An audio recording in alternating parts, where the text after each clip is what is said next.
when we say community, there are more than one family, one people who have a common interest and some level of cultural overlap also, either by work or by where they live or their lifestyle, etc. that the end user should be comfortable.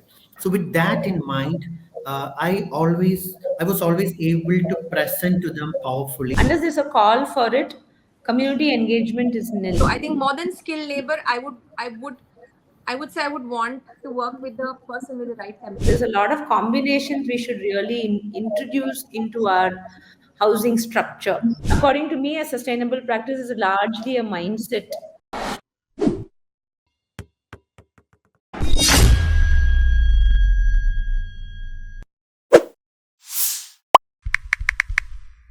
I'll also would like to introduce our speaker, Shruti Dimri ma'am, Principal Architect at Anagram Architects, New Delhi.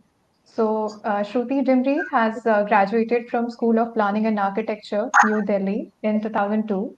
And she has worked on various, the variety of institutional mixed-use projects and residential projects as well at Anagram Architects, New Delhi, and her work reflects a strong emphasis on spatial innovation and reimagining of materials towards design, which is environmentally conscious.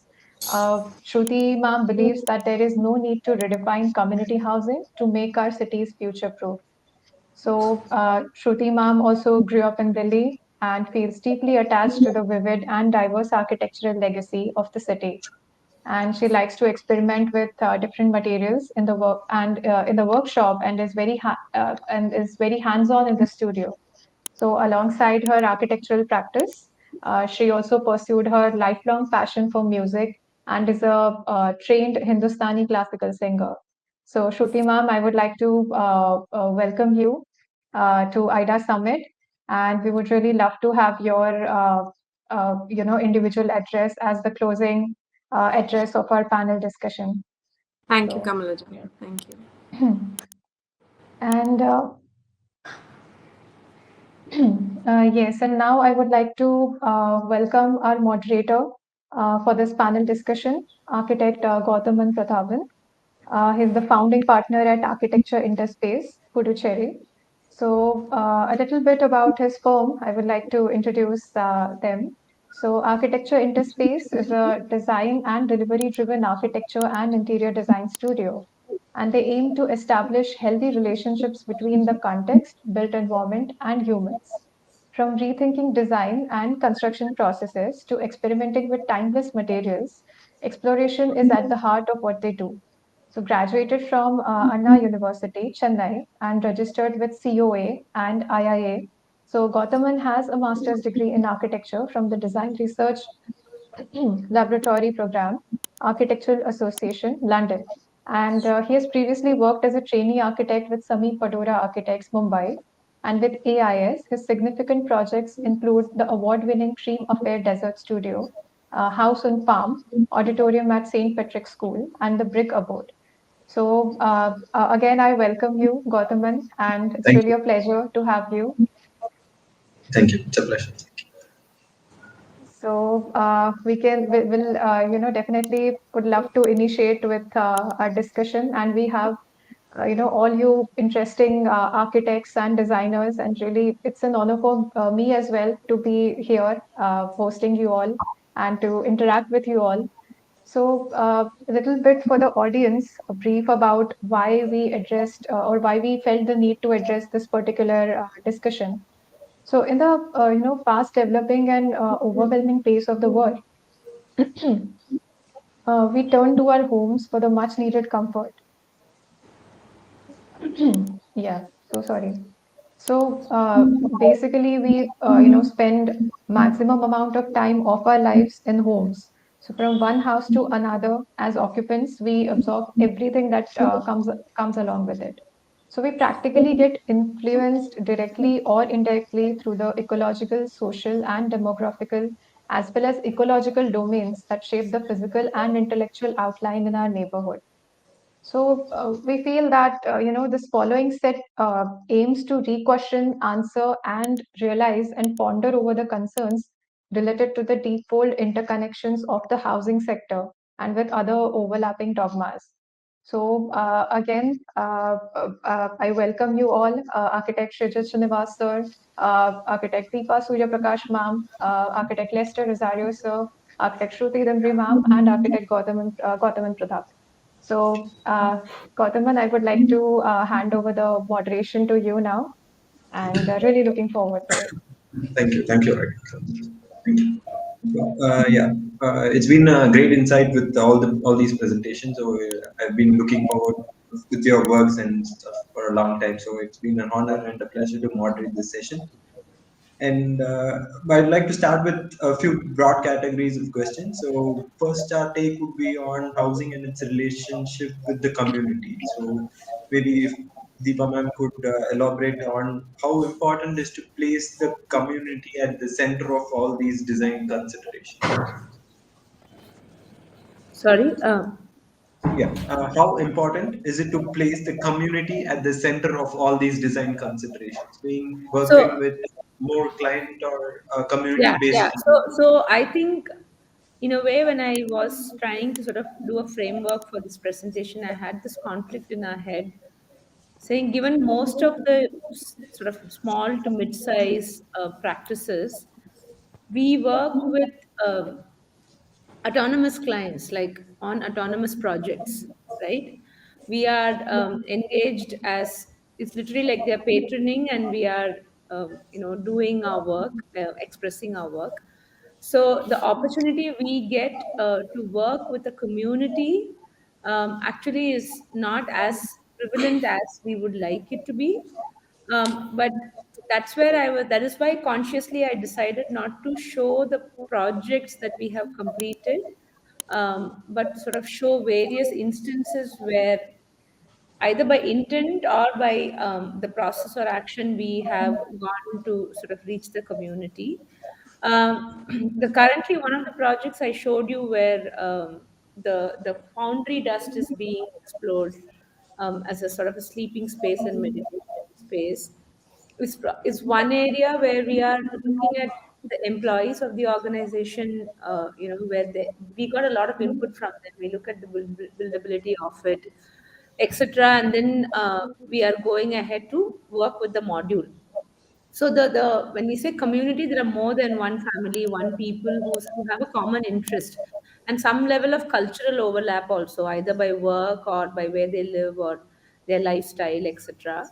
So so in that sense, I feel that in honestly, brutally honestly, the small to mid-sized practices actually don't have a huge influence on that that sort of community input. That is why I was also coming from an academic point of view, showing the places we have visited as part of the studio, exploration.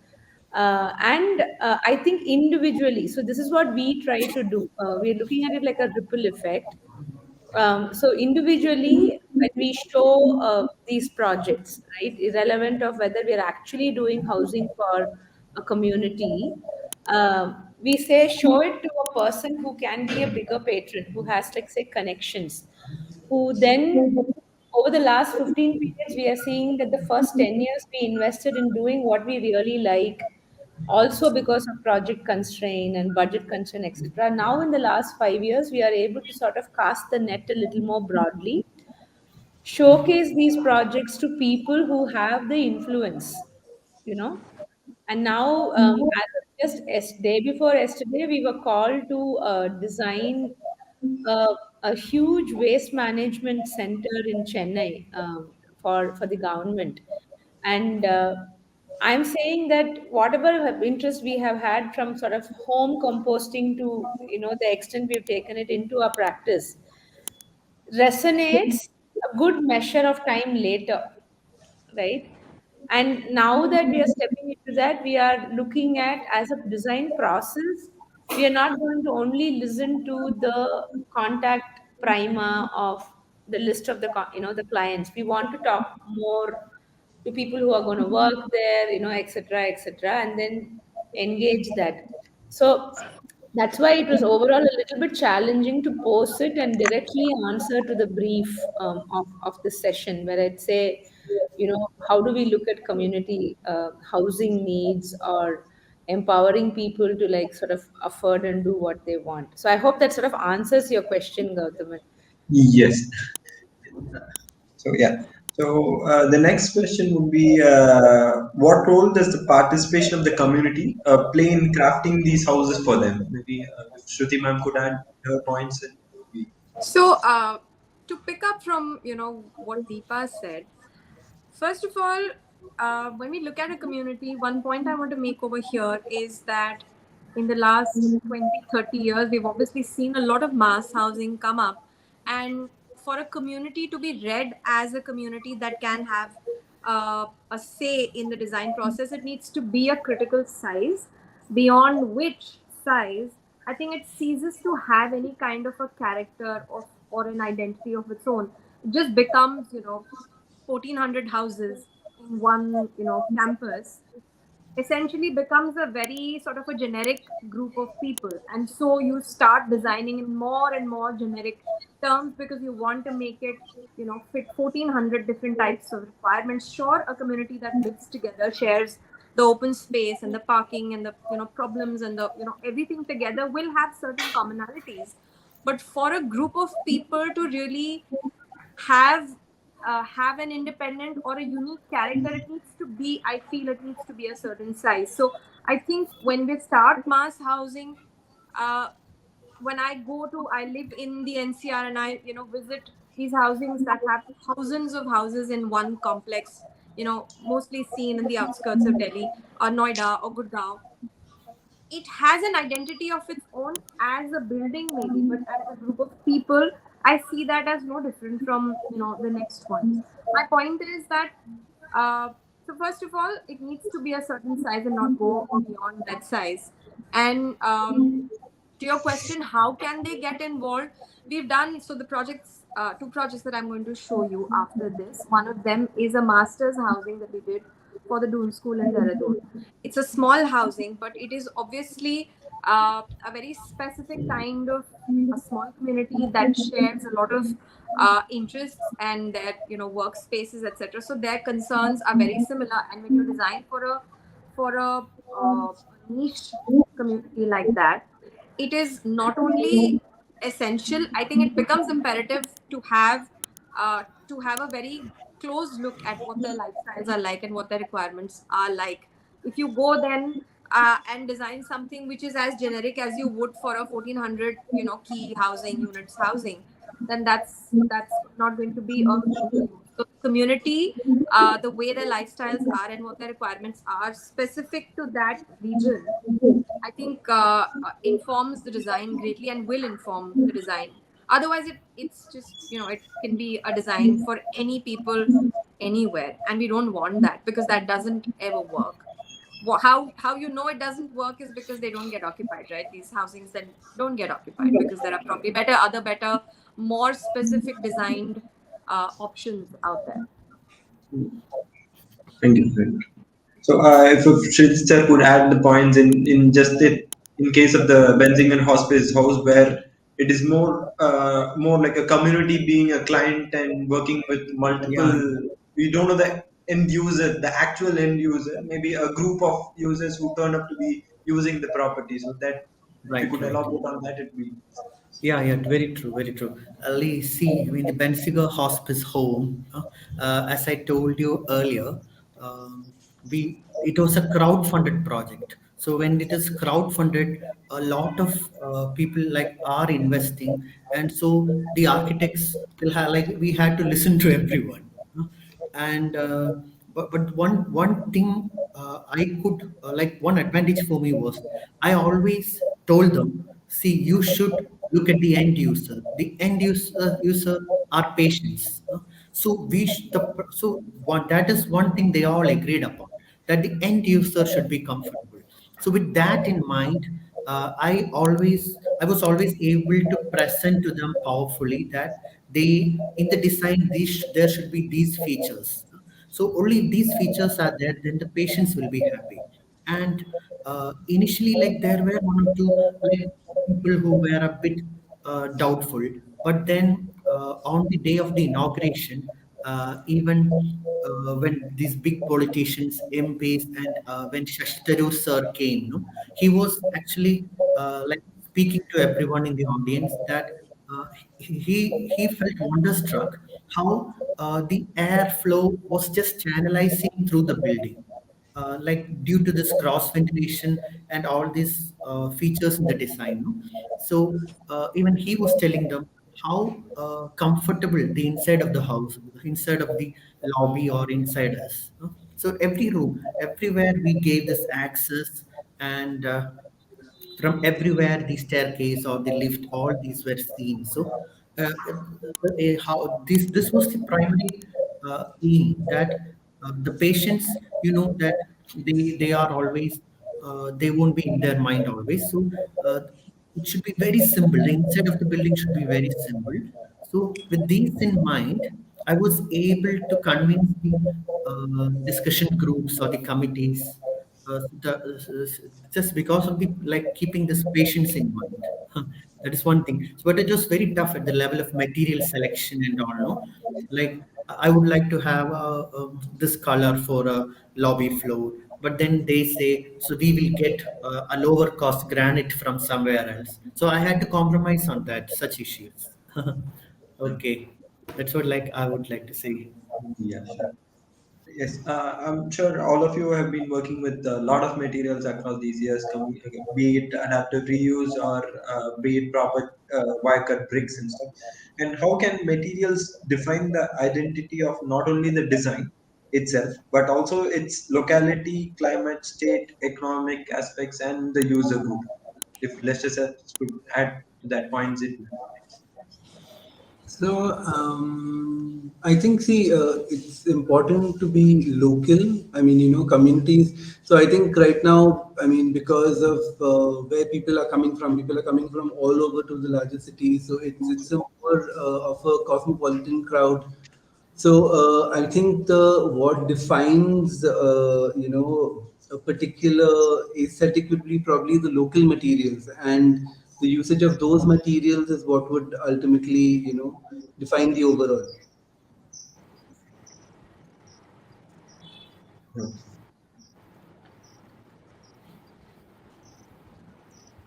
And with respect to the different, I'm sure this question might be addressed by all of you, but in terms of how do skilled labors contribute in terms of learning, experimenting, and this well articulated delivery of the structure? Because we have gone to the extents where we have used proper wire cut bricks to, or on-site, most of it was in situ development of certain material. So how would you rate the, like, the help by the skilled labors, or is it by community, or it can be through uh, hands-on approach kind of thing? So maybe I'd if like to anyone, take that question. I mean, Goutaman, you are in Pondicherry, so I think you will resonate to this. The yes. way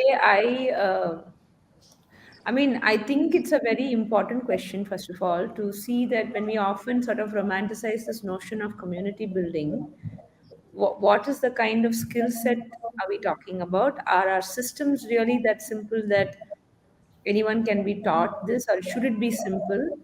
Currently, most of the practices, I'm sure Srijit sir and Lester will agree to, coming from the south, Yeah.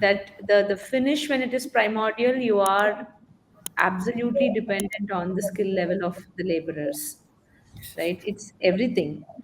And so I mean, for me, when it's critical, I don't we don't promote our work to be these pristine, flawless finishes, because we think that the aesthetics is a bit of a byproduct of the material we are using and how we are putting it together. But when we are putting it together, if it's an alternative technique, right, even if we are challenging a conventional shuttering system, anything of that sort, we are largely dependent on a skilled labor set who can relate to what we are asking, who are willing to sort of go the length and then say, let's try this out, let's see what yields, and then also bring in their wisdom by their practice and by their experience, definitely adds up to the finish, the final product as such, right? In the process, if you are talking about involving the community, like I was mentioning in earlier in my presentation, India is like in a very interesting position. So we've always associated labor to unaffordability, right? If you are elite, then you would have people to work for you. That has been our culture. The richer you become, the wealthier you become, you kind of show that you won't do anything hands on. So that is kind of reached one peak where our soft skills or screen skills rather has we've reached the peak, and our life skills or hand skills is really in an all-time low, I feel. So unless there is a curated workshop, unless there is a sort of a call for training people, which among students I see that need. They are sick of drawing, and they want to get their hands dirty, learn these skills, learn the materials. Or unless it is rural, non-urban setup where the designer is not in the picture at all. The system is bottom up, not top down. Then, like I showed through a notes project pictures, like people build their own houses, they fix a wall, they change this, they change that. Then you see the community involvement. But there's right now a huge gap. So I think culturally also we need to sort of look back and then say, how do we, fix this gap? Yeah. Yeah, I if think let's just yeah. so. I mean, so we've seen this in quite a few of our projects. I mean, the skill labor is almost like a design partner in certain things. Like you have a certain idea in mind, but you sometimes don't know how to take it to the next level. And I mean, you have a certain thing that I wanted to look this way, or I wanted to work that way, but sometimes they come up with thoughts and things that I mean you couldn't have like thought of. And so a lot of things I feel that they are more like a design partner and help you like get there.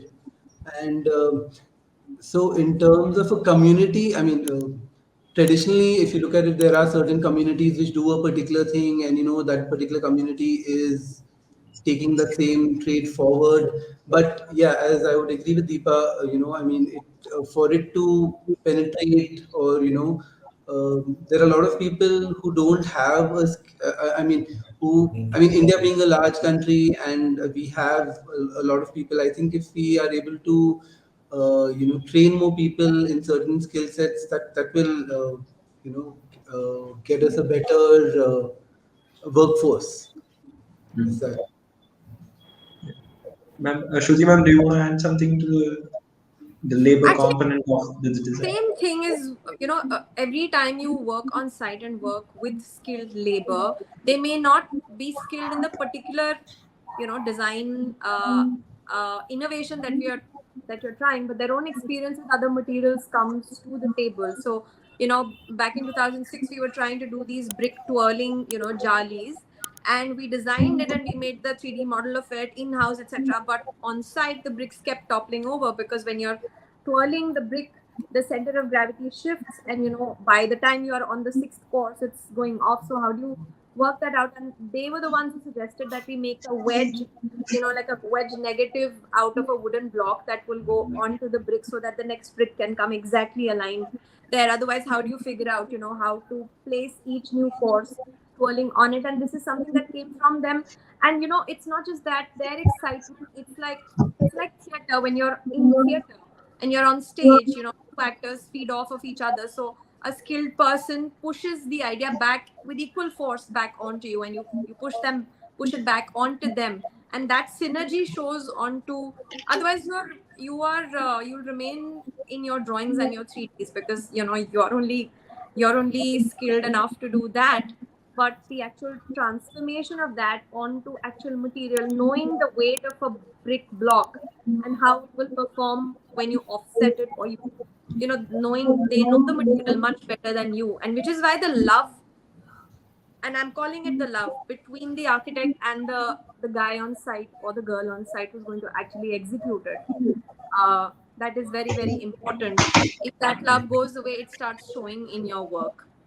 I think it's absolutely important, like people here have said, that they are your design partners. They are otherwise you're as good as your 3D person. I think I'm not saying that, but the skilled labor, not just skilled. I think it's a temperament thing. Skilled labor comes from a temperament to do a job nicely, and that attitude then translates across projects, across materials. So you may get the mason and get him, instead of a clay brick, you give him another big block, a different size block, and he'll do something out of that as well, because that attitude and uh, that approach to work is ingrained in them. So I think more than skilled labor, I would say I would want to work with the person with the right temperament, and then give them whatever material, and they'll do something proper out of it. Nice. Uh, yeah, Yeah. thank you. Thank you. So sorry to interrupt. I think Srijit sir has another commitment to attend, but he might have to leave us for now. But we'll resume our panel discussion. So thank you so much, Srijit sir. And Thank Thank you. I Thank you, would Sujit. really love to, yeah, Yeah. Thanks a we lot. would Thanks love a to lot. host you again. Oh, Thank Yeah. you. great, great. Actually, it was a great honor, like talking to such an august crowd and meeting all these famous and architects doing so wonderful works. And I really appreciate all your works. And like I had seen only these works in magazines and like in Australia, etc. And like hearing from you was a great experience. It was really an honor that.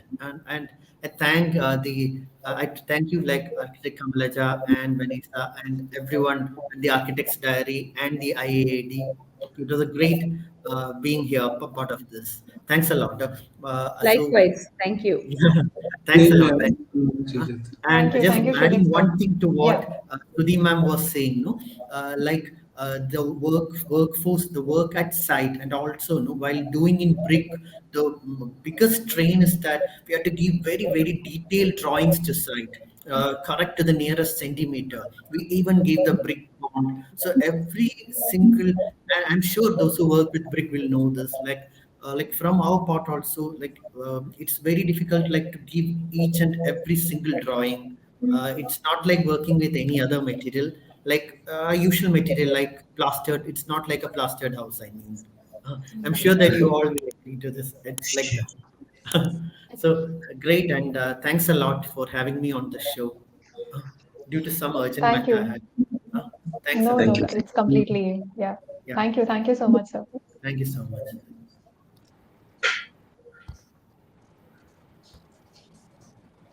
Okay. Yeah, Goutaman, I think we can Yeah. resume with our panel. Yeah, probably the next question may be open to the floor. So maybe looking at housing for a larger picture. So if you could elaborate your opinions on the public housing schemes initiated by government policies and urban authorities, like maybe probably the ideation and concept of a private residence to be applied to the designs of a larger group or a cluster housing. How does it actually differ, or how our inputs could be there on the larger community-based housing? So probably anyone can go first. I'll go first on this. So larger, again, I am not very much in favor of very large community housings, because the larger the community is, there is no shape or form that is discernible in it. So I want to take up an example of a small community housing, we can call it. It's not exactly housing, in Greater Noida. It's called the Kala Dham, the artists village. So government has identified land and cut plots out of it and given it to various artists to create a village where different artists can make their own studios and live in sort of a community, because it's important for artists to live around each other.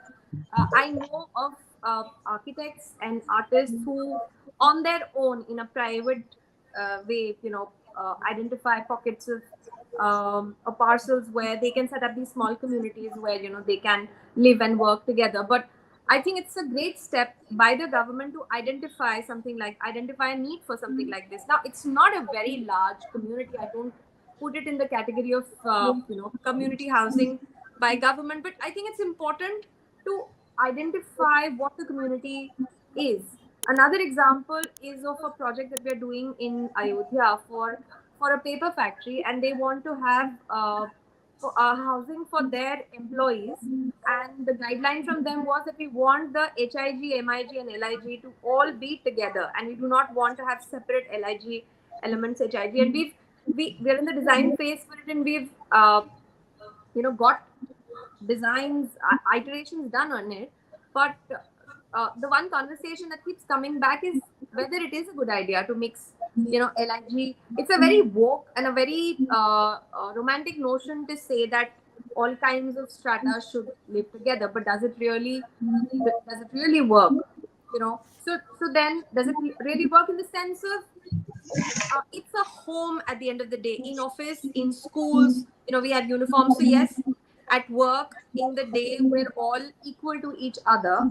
But at night, when we're in our safe spaces, do we also want to be next door to what is already seen as a distinction between two categories? So my point is, when we are calling something a community housing, it's very important to identify what that community is based on, which is why uh, uh, smaller, cooperative societies work really well, because those are based on a very, very obvious and understood commonality between people. Yeah, interesting perspective. Yeah. I have like a slightly different perspective from what Shruti was mentioning here. So I work a lot for the TN government. So I get to sort of understand how the government from its perspective operates when it is giving out these sort of design tenders or projects. Two, I also live in BTM layout, which is in Bangalore, which is the most crowded, like, per square kilometer population of Bangalore. And because it is also the youngest, most of the IT guys and people who move into the city tend to live here. So in one part, I agree with Shruti that when we break it down to almost independent plots or smaller communities, when I say control, regulation is a little better, and then the leveler that we are talking about, whether it has to be HIG, LIG, all that. In this model of this, it used to start as a paying guest facility in BTM. Everywhere you will have these PG buildings. Now it is upgraded to this sort of co-living, where there is, like, it's a neutral general. You can be girl or a boy, and you could live in this same building. And you also have upgrades in that, where you will have a community kitchen, and you can come, you can make your food, and then you can go back to your private space. Okay, I find this non-designer influence type that's developing in Bangalore, right, over the last 15 years, which is at the core housing for young people who can't afford to pay the deposit and live in villas. These are places which are getting designed for individuals or young couple who can just come into the city, plug in, and these buildings are levelers. You can be from north, south, speak whatever language, whatever faith you could easily come and plug in. So for a certain category, certain age group, certain time in their lives, a leveling model works. But when you go into having your own family, your setup, your needs, which keeps growing, the current model we are looking at is might be too restrictive. It is like you're damned if you do, you're damned if you don't also, because if you sort of break it down, it becomes a kind of a very very rigid way of saying that, okay, this community or this class should stay here only. But if you put it together also, it's not free of problems.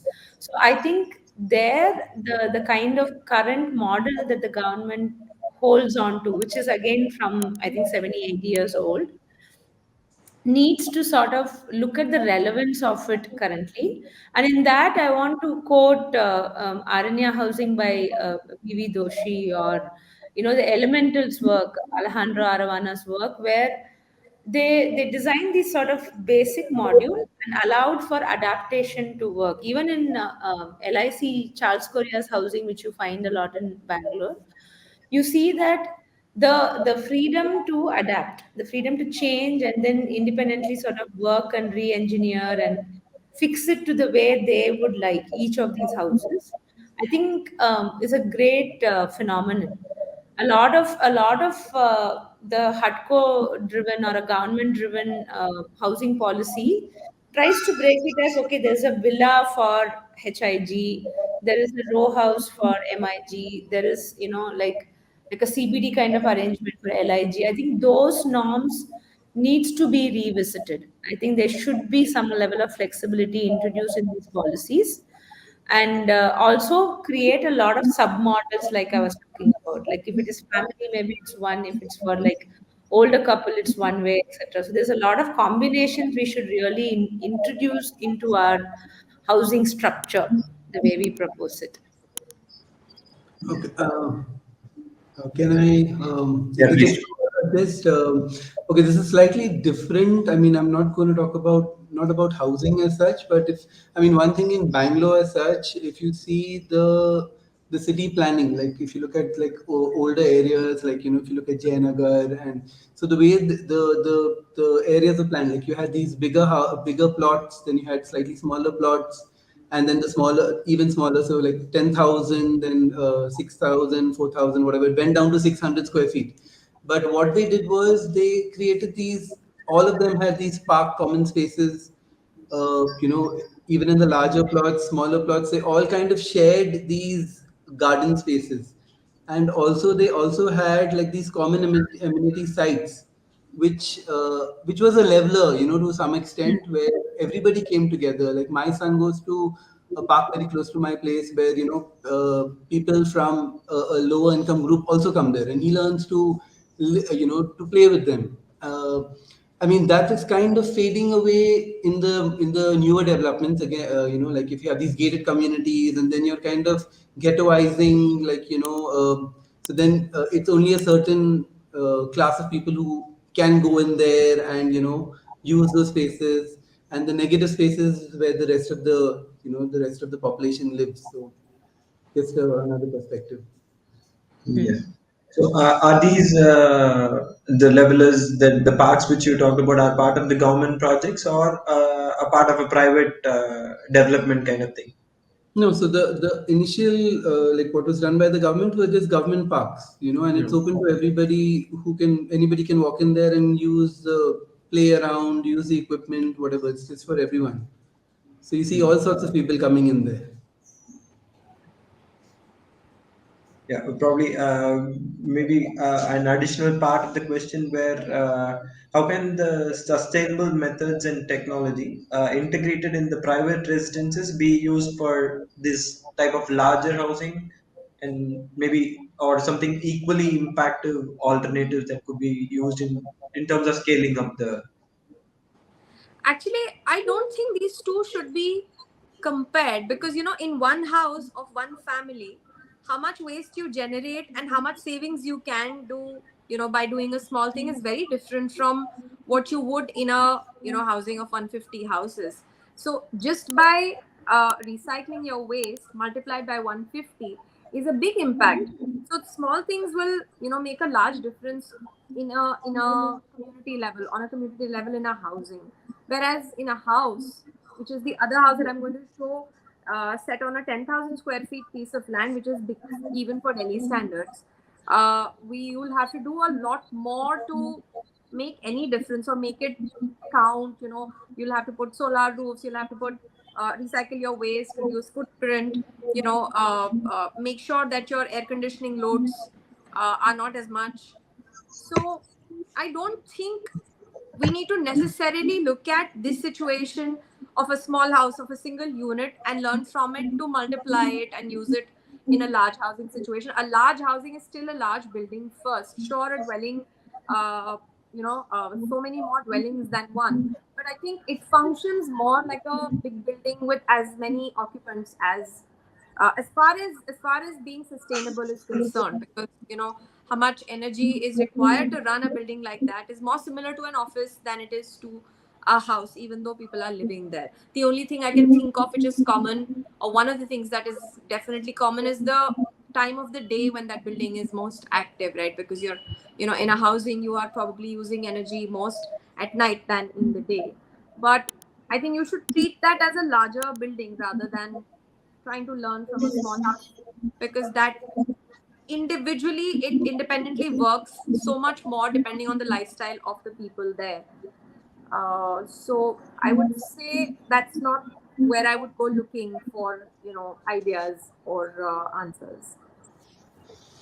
Mm, Just, yeah. just one point there. I mean, see, in terms of materiality, of course, I agree with Shruti about the remaining part of it, but in terms of materiality and material usage, when it becomes large scale, I mean, a lot of economics come into the picture. So, you would probably look at using the cheapest material, like, say, for example, if it's I mean, I'm talking low scale again, not large buildings, not tall buildings, where say there are 100 houses, but so you would probably look at using like like a cement block for a construction material rather than using an earth block.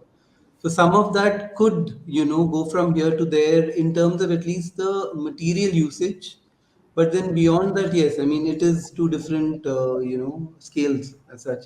And of course when you go vertical, then your materials usage will change because it doesn't some of these materials don't work on that scale. So I want to also add to this where so the small or independent houses, let's say, a lot of times the most sustainable homes also have most sustainably attuned clients. We can never force the clients to either it's a plug-in model, of sustainable elements or material or anything involves a certain kind of change from the mainstream way of doing things. So, in fact, most successfully sustainable projects have been driven by the client's need for it. They have ensured that they plan for the investment of, whether it is water recycling or solar, or accept the higher investment for material like say earth block versus a regular cement block. So it is largely driven by their agenda. So what happens is in a larger housing setup, we have two options. One is to make a like-minded community, which in small scales many people do. Like some 20, 30 people who are attuned to a certain lifestyle decide to go out of the city and buy a large piece of land and build their houses. But then in a open public scenario, like in a public housing policy, right? Then it becomes a little difficult to moderate that. And even if they're attuned to sustainability idea, most people are looking at something which is convenient, which doesn't demand certain time or change in lifestyle, etc. So it becomes a little bit of a challenging. And at that level, I think a government policy could play a difference. For example, if we take the model of Singapore, whether it's waste management or even government housing allotment, is becomes a need of the citizens because they can't afford the private development. It's far too expensive to be able to afford private development. So most 80% of the population lives in the government allotted housing schemes there. And to be allotted to that, you have to check off certain credentials, right? From the fact that you have to be a joint family, you have to take care of your elderly parents, you have to be working, you should not be unemployed, to your sustainable practices, your track record. Only if all of that is sorted, then you are allotted, a house in the government scheme. So it's very regimental. Like for us, it won't work. It's one city. Singapore is one city nation, so it sort of works there. But in our kind of context, it becomes quite challenging to make so many different people to agree upon something. So so much so that at one point it becomes a token gesture, like how rainwater harvesting was made mandatory in Tamil Nadu like 20 years back because we were facing acute water shortage. And when the government imposed and said that your power connection will be disconnected if you don't sort out your RWH. So what people did was they all went and did it. But they were token gestures, like they were necessarily not collecting water. They would all put like this one soak pit and this filter layer and finish it. It became like a contract for people to like take 20 bucks, 20,000 and then just get it done. So it's a rather a complex challenge for us given the sort of diversity and the scale of the population that we are talking about. But yeah, so it is for me, according to me, a sustainable practice is largely a mindset driven idea. So yeah, the next question would be the maybe probably the popular question for you for a couple of years back. I think, like how was the COVID has affected the housing structure as a typology, and probably it has tested its versatility and flexibility in most of our homes, being convertible into a work from home kind of situation, or how it has affected your approach to design, probably. So that would be an interesting perspective because you probably most of you were practicing a couple of years before COVID and are in practice currently as well. So the audience might get an insight on how the design as an approach has changed over this cry or probably a new pandemic thing. Yeah, anybody? So I can tell you that one of the new requirements post COVID, one was of course that phase where everyone was working from home, so we had to set up offices at home, and from ranging from identifying a proper study or making an independent study in the house, to getting these pods where you could isolate yourself, some visual barriers, some acoustic isolation could be done, to now I think 2 years onwards, people wanting to not work from home and they know they will have to. So in a housing building, in a small housing building, people identifying like small business suites or small offices at a ground floor level, not within the house, because it's, as a working woman, and hopefully for many working men as well, it's really impossible to work from home with two kids in the house. Initially we all took to it really well, but quickly I realized that there was no work happening from home. So while you need to be close to kids who are not going to school because they're at home, or for whatever reason, post COVID something happens in Delhi, there are rains, floods, some diversions or something, school quickly shuts down and says, stay at home, don't come over. They've now figured this out, so it's easy for them to ask people to stay at home, and if two kids are at home, then your day sort of changes. But it doesn't have to mean that you don't end up working at all, which is what happens right now if you try to work from home.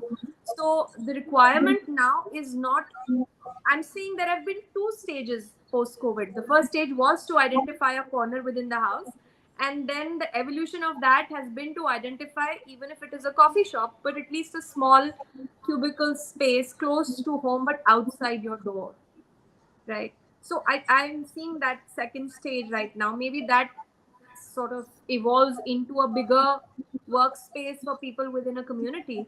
But I have had clients ask for, like, housing clients say that can we identify a proper workstation scenario for so many houses, within a housing, so that you can be close to the house as well as away from it also. Yes.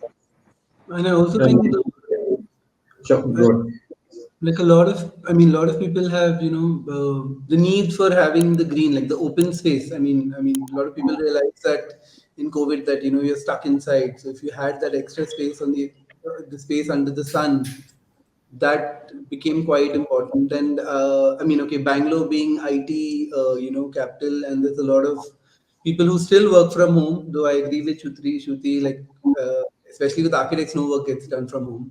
But so they, a lot of people, we've seen a lot of people, like move out of a little further out of the city because they realize that they can work from home, big build, buy these larger plots, and but build smaller homes on it, not very big homes, but which have a lot of open space on the outside. That is a little bit of a shift that we've seen, at least in terms of clients coming in. In terms of practice, yes, we've tried to green our practice more because we've realized that we do contribute, to a large extent to greenhouse gases. With what we do. So yeah, so that is the other thing. Yeah. Deepa, ma'am, do you want to add something? How the process has changed for designing pre-pandemic to post-pandemic, Yeah, or I the mean, client I'm minds? yeah, like, is my network clear? I'm having some issues. That's why I was sort of Better now. holding Better, back. Yeah, better. it's better. Are you able to hear me? Yes. Okay, okay. Yeah, I think it's similar to what Lester was pointing out. One couple of our projects, including Breathe, which Architects Diary has published extensively, actually shrunk in size. because post COVID, the client realized that the lesser we do is better. It aligns with our philosophy. So overall, the optimization, in our projects have become more, in which we are challenging whether we need something at all, and unless it is absolute, we have sort of actively advised clients not to go for it. Apart from that, I think, like Lester was mentioning, it was very, very hard to be an architect and try to work from home and remotely, etc. Even we live in the same building where we work, and we have two kids, and that took quite a toll on our lives. But interestingly, I did have a lot of projects running in 20 and 21. So I would spend a lot of work time at sites and remotely get architects to do the drawings, and I really don't look forward to that model ever again. So yeah, probably we'll wrap up with the final sort of question where it's more, I think, based on the audience, the Gen Z, probably the advancing usage of artificial intelligence and other softwares in housing or designing spaces, basically. So yeah, if anyone could throw light on what it can be, and probably So I would go for it. We don't know how intelligent the artificial intelligence is, and by the time we get a grasp of it, it is supposed to have evolved even more. But as of now, we are trying to learn the language in a way that we can use it as a tool for visualization. Uh, I hear that many people are also uh, have learned the language enough to use it for actual laying out of spaces, designing even.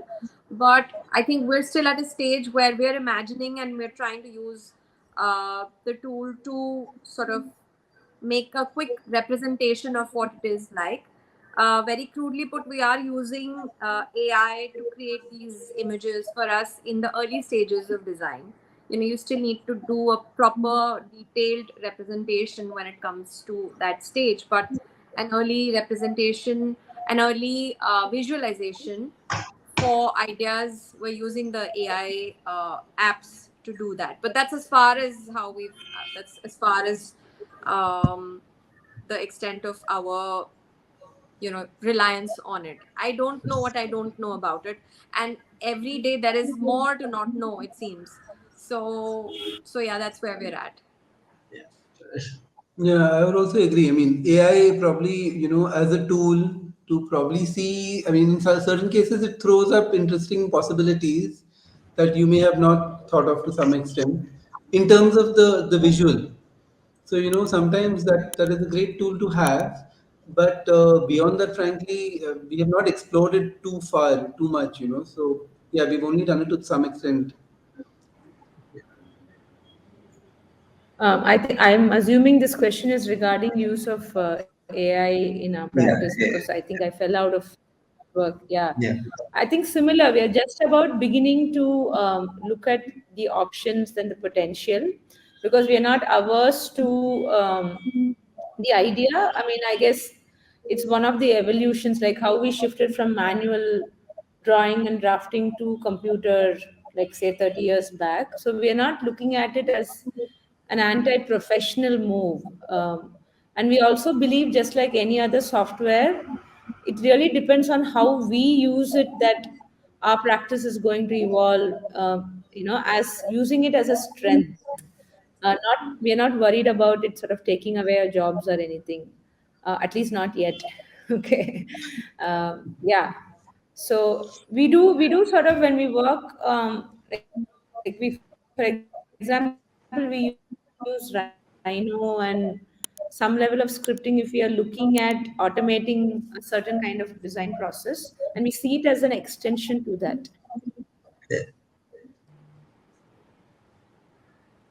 Sure. Yeah, probably. I think we could wrap up. If anyone has the final thoughts or something, we could wrap up. So that's it. Yeah, I mean, I think it's pretty nice that we capitalized on the online forum, because the architecture festivals, either they are like far or difficult for people to sign up and register and go. So that way, I think this is a great idea. Um, and I mean, I'm putting the teacher's hat on. I would just tell the Architects Dairy to, like, the topic was very meaningful, but also a bit challenging, I must say. Um, so I don't know. So I hope that sort of got the best of us as speakers to put forward our perspective. And I also hope that the audience did have something out of it, because in this interface, I'm not able to see the audience, the list or their faces. So I'm hoping that this is engaging enough. Thank you so much for the opportunity, and it was really nice to be with the rest of the speakers. Like I said, I mean, I meet Lester in Bangalore occasionally, but the rest to know them and to talk to them is I must come quite and an meet you, honor. Deepa and Thank Lester, you. next time I am in Bangalore. Yes, looking forward to that. Great. Thank you, Yes, Kamalaja so and Goutaman. Thank Please you, do, thank oh, you. please do. no, no, Absolutely. thank It's a you. pleasure to host you. It's an honor to have you all. And there's actually one question from the audience that we would like to take it further. If you all, I know that there's a bit of time constraints, but it's an interesting question. So, yeah. So it's something that has been discussed, but then we still wish to have your your individual views. So yeah. So, what are the key considerations architects must keep in mind when designing multi-generational homes in India, where several generations often live together? And yeah, are there any, like, what is the significance of Vastu Shastra in such homes? So it's kind of a cliche question, but yet I feel that since the audience, like two, three people have asked a question on similar notes, on a similar note, I thought I should definitely take it further. I'll go on this one also first.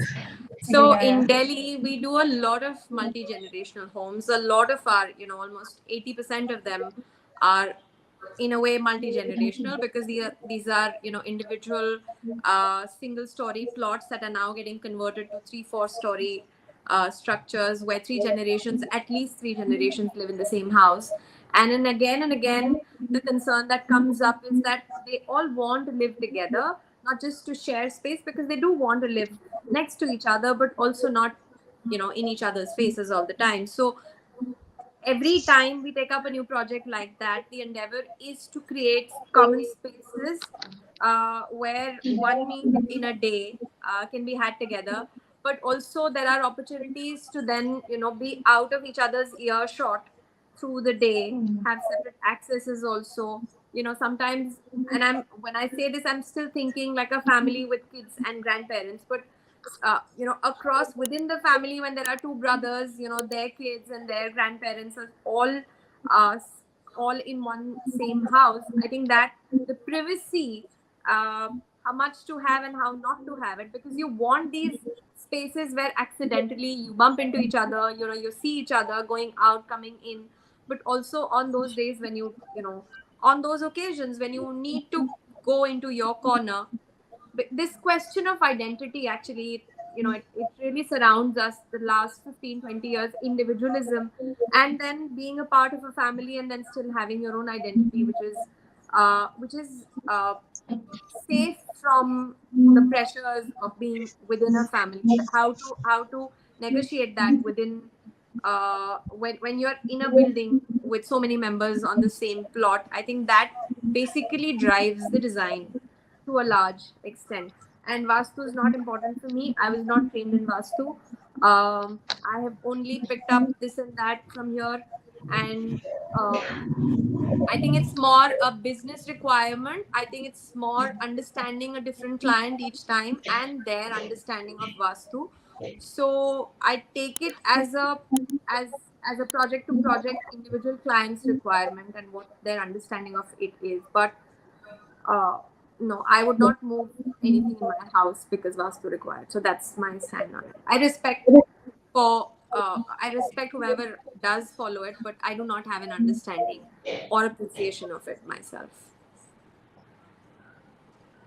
Okay. Right, right. Yeah. And I think Lester sir had I think in his presentations, I think one of the considerations, I significant remember. considerations was Yeah.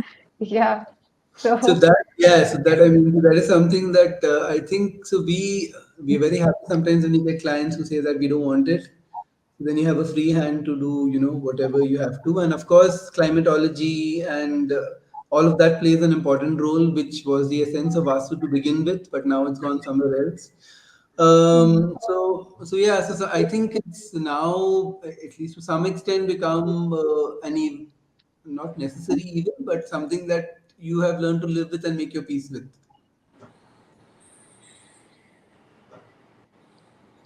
right.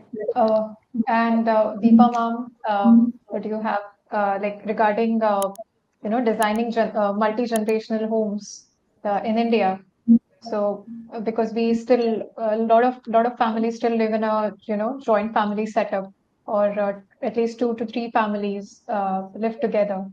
So how do you take it further as an architect? Is this for me? Yeah, Yeah. I mean your take on this No, I particular think it's aspect. it's kind of a combination of what Shruti and Lester said. Like I still don't care. I won't say I don't care. As in, like Lester said, it started as something which is science driven, but morphed into this kind of fear mongering practice. And I can't also convince the client to believe otherwise. So I see it as another constraint. Among the many other constraints that we work with, we see Vastu as one more constraint.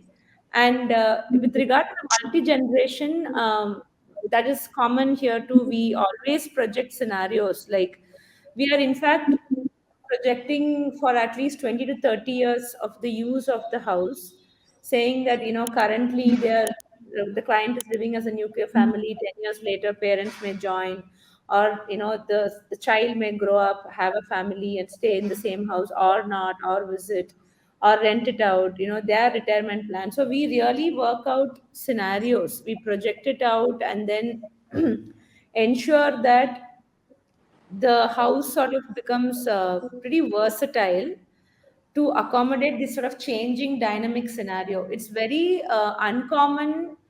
I'm assuming, unlike the north of the country, here people don't necessarily always live 100% of the time as multi-generation setup, but it's very dynamic flow. Things keeps changing, so one is expected to work out the house design in a way that it caters to all those possibilities. And I think it will be a common problem for most of the architects, because and I think that's where, in some way, our ability to sort of resolve and make a project out of it also lies. Otherwise, we'll end up, designing similar looking projects within our own oeuvre. So, in order to sort of challenge that, test it, play with it, I think becomes a kind of an interesting exercise. So I'd like to see the positive side of it, I guess, instead of seeing it as a problem. Yeah, I think that's a very positive take. And yeah, Goutaman, may I know your Yeah. insights? With respect to multi-generational, as everyone pointed, it's about creating those interaction spaces along, yet creating that private spaces for multi-users, since the user group is being varied with different age groups, or providing the right mix would become the primary requirement, and the requirement eventually turns out to be a positive thing in most of the cases. So I think that is how the way forward. And with respect to Vastu, I don't think Deepa ma'am also might have agreed that in Tamil Nadu there's no way out. I think so. Probably uh, we see it as another requirement being on the paper. So that's how it rolls. Okay, yeah.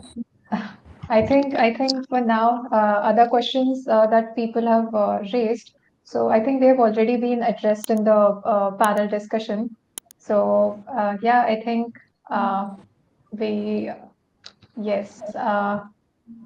Yes, I think, yeah, most of them have been addressed. But again, this was a wonderful panel discussion, and all your projects, all your insights, all your experiences.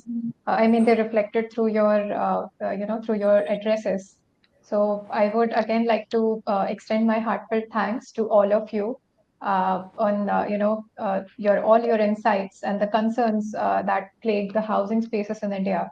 So it was really an incredible and incredibly insightful and inspiring conversation. And not just for me, we have, I just had a word from the tech team. We have around 150 to 180 people live currently on this particular session. So I'm really happy that a lot of people were active.